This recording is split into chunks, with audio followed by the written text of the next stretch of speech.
University of Texas Dallas hasn't paid out their players the scholarship money that they are owed, at least according to a few of the players here. We see Petal bringing this to light, saying, hey, their scholarship is $500 per semester or $1,000 per year, and they haven't been paid for this latest semester that they've completed.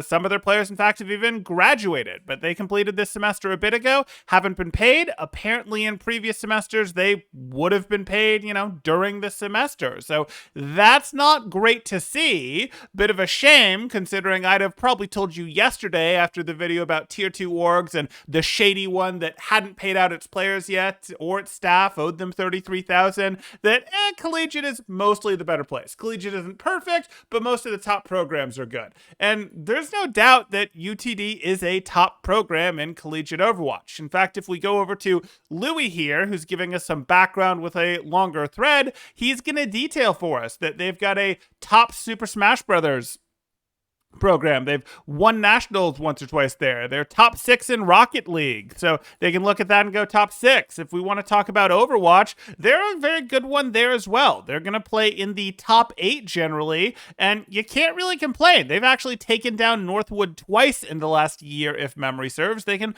punch a little bit above their weight class. And to do that, they're actually competing with some schools that have significantly better university support. Now, $1,000 scholarship for a year is not terrible, actually, in the world of esports, because that's, just the reality. I've worked with other programs. I've seen other programs. Obviously, you guys, I know I work with Northeastern, but I work with lots of other programs on a consulting basis as well. And I've seen this. That's not wild. But it is a little wild that they're able to compete with some of these, or try to compete with some of these top programs on that budget, and with so much of their staff and such being volunteers. They've really sort of willed themselves as students into having a top program there, and it's really cool to see. It's disappointing to see that the school hasn't perhaps met them there and said, okay, we want to do some, we want to actually pay out our scholarships on time, or we want to, as I've covered in another video, actually go ahead and maybe hire an esports director, that sort of thing.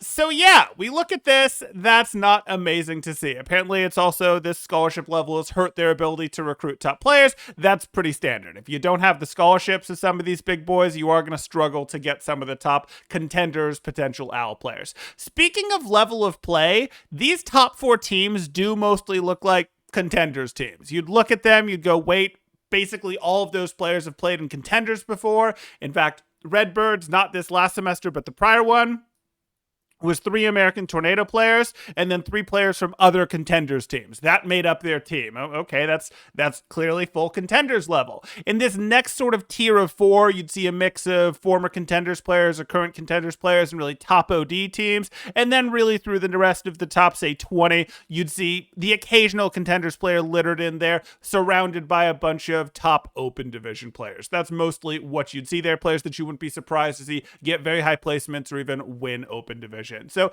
it's really leveled up in competition. But what do you guys enjoy watching more? Do you like looking at the Contender stuff? Do you guys looking at the Collegiate stuff? Do you go, oh, hey, Collegiate is more fun. The teams stick around for a bit longer. You can get to know them a bit better. Or do you more look at it and go, no, Contenders is still higher level. That's what I want to see if I'm not watching Overwatch League. Let me know in the comments down below. Or, just express your outrage at the players not being paid yet down below. If you're enjoying the content, drop a like, consider subscribing for more, and I look forward to seeing you in the next one. Thanks, Temporal out.